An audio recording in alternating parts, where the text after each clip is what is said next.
भाऊ, तुम्हाला हे विरोधक म्हणतात, म्हणजे जुगारी म्हणतात, मटका किंग म्हणतात, याबद्दल तुमचं काय मत आहे? यांच्याकडं या निवडणुकीमध्ये कोणताही मुद्दा राहिलेला नाही. विकासात्मक त्यांनी काय केलं आणि काय करणार आहेत हे सांगायचं त्यांच्याकडं नाहीत. तुम्ही आमदार साहेबांच्या जेवढ्या बैठका बघितल्या त्या प्रत्येक बैठकीत आमदार साहेब एकच सांगतात, तडीपार, गुंड, मटका ह्याच्या व्यतिरिक्त त्यांनी आत्तापर्यंत शहरासाठी काय करणार आहे, काय केलंय हे सांगायचं राहिलं बाजूला. माझ्यासारख्या सामान्य पोराला कुठल्याही परिस्थितीत प्रवीण मानेंचा पराभव झाला पाहिजे यासाठी जंग ह्या सर्वांनी पछाडले. पण मी आज माझ्या पाठीमागं नवसाला पावणारा गणपती आहे.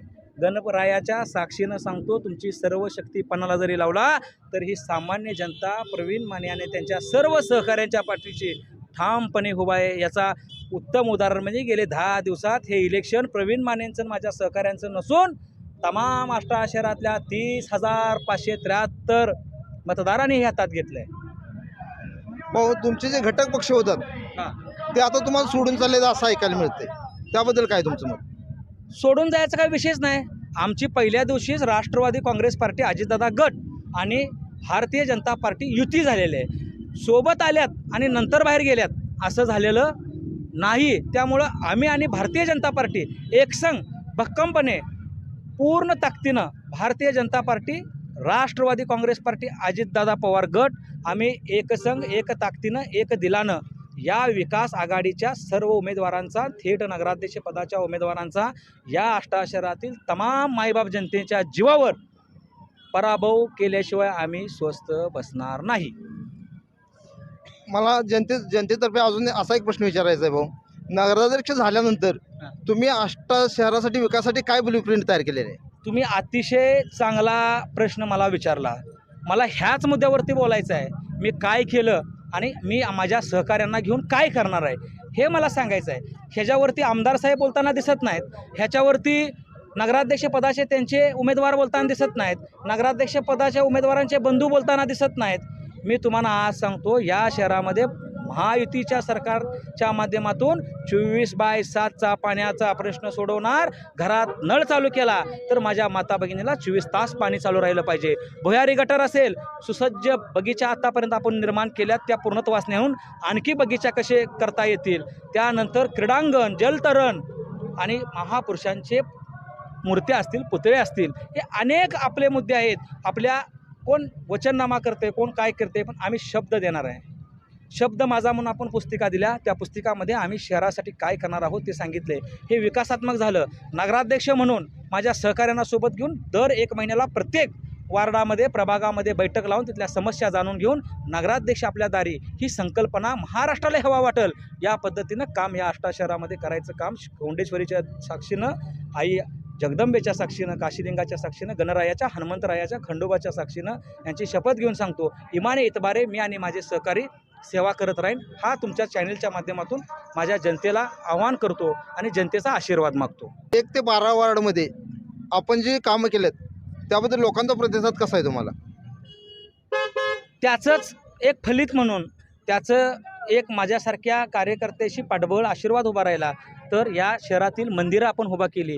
खर्चातून आमचे नेते, आमचे दैवत आदरणीय निशिकांत दादा भोसले पाटील यांच्या खर्चातून आपण शहरामध्ये अनेक मंदिरं बांधली. विकास कामाच्या बाबतीत तर ह्याने नादालाही लागू नये. विकासाची जिद्द मोठी. 2 वर्षात 132 कोटी या पद्धतीनं आपण या शहरात काम केलं आहे. 1 ते 12ची यादी तोंडपाठ प्रवीण माने सांगू शकतोय. माझं जाहीर आव्हान आहे या विरोधकांना, तुम्ही केलेली कामं, तुम्ही म्हणताय ना आम्ही ह्याव केलं, त्याव केलं, अमकं केलं, फलान केलं, तमकं केलं, त्यांनी तोंडी सांगावं नगराध्यक्षपदाने. आणि हे माझ्यावरती टीका करता येत नाही. माझं जाहीर आव्हान नगराध्यक्षपदाच्या उमेदवारांना आहे, त्यांच्या बंधूंनाही माझं सांगणं आहे की आपण बाकीचं हे गुंड, अमकं तमकं तुमचं काय चालणार म्हणून हे चालू झालं आहे. विकासावर आमने सामने तुम्ही दोघंही बंधू या. मी एक सामान्य कार्यकर्ता जनतेच्या मार्फत येतो.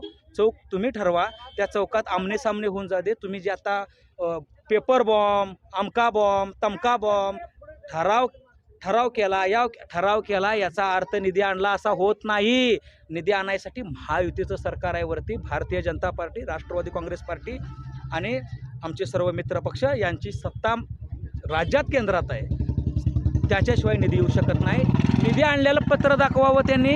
मी म्हणल ते त्यांनी सांगेल ते मी करायला तयार आहे. आणि त्यांच्याकडे जर निधी आणलेलं पत्र नसेल तर त्यांनी या छत्रपती शिवाजी महाराज चौकात येऊन संबंध आष्टा शहरातील जनतेची माफी मागावी. आणि माझं अनेक आव्हान आहे. अजून 2 दिवस गेलेले नाहीत. उद्याचा दिवस आहे, परवाचा दिवस आहे.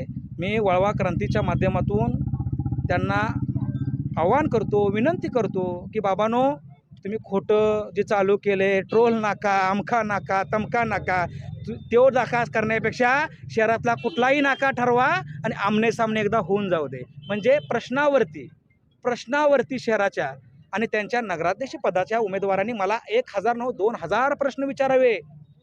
मी त्यांना फक्त 25 प्रश्न विचारतो. 25 प्रश्नाचं त्यांनी उत्तर द्यावं. ते म्हणाल ते मी करतो.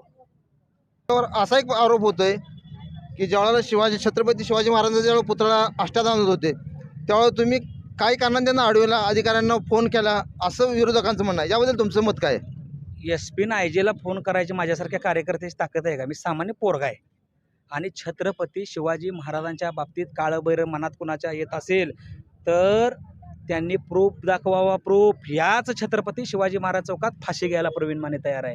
जर माझ्याकडं असलं दुष्कृत्य झालं असेल तर मी छत्रपती शिवाजी महाराजांना मानणारा कार्यकर्ता आहे. महाराज की जय. धर्मवीर छत्रपती संभाजी महाराज की जय. भारत माता की जय. हिंदू राष्ट्र की जय. मी छत्रपती शिवाजी महाराजांना दैवत मानून त्यांच्या विचारावर काम करणारा कार्यकर्ता आहे. मी आज या ठिकाणी आपण छत्रपती शिवाजी महाराजांचा पुतळा बसवलेला. त्यांनी कायम फायबरचा म्हणून हिनवतात. अरे छत्रपती शिवाजी महाराजांच्या पुतळ्याला तुम्ही हिनवू नका. छत्रपती शिवाजी महाराज हे आपले दैवत आहेत, आपले बाप आहेत. त्यांच्या बाबतीत तुम्ही चुकीचं असं बोलू नका. छत्रपती शिवाजी महाराजांची मूर्ती कशाची असू दे, ती मूर्ती म्हणजे आपल्याला देवा समान मूर्ती आहे. तुम्ही अवमान करायला लागलाय फायबर म्हणून. मी आज सांगतो या तमाम शहरातल्या जनतेला सोबत घेऊन या जनतेच्या माध्यमातून याच समोरच्या चौकात छत्रपती शिवाजी महाराजांचा पुतळा बसवल्याशिवाय मी स्वस्त बसणार नाही. तर आज आपण प्रवीण भाऊ माने थेट नगराध्यक्षपदाचे उमेदवार यांच्याशी आपण चर्चा केली. त्यांनी नगराध्यक्ष झाल्यानंतर ऑलरेडी त्यांच्याकडे ब्लूप्रिंट आहे हे त्यांनी सांगितले. कॅमेरामॅन सतीश शिंदेसह खंडू चव्हाण, आष्टा.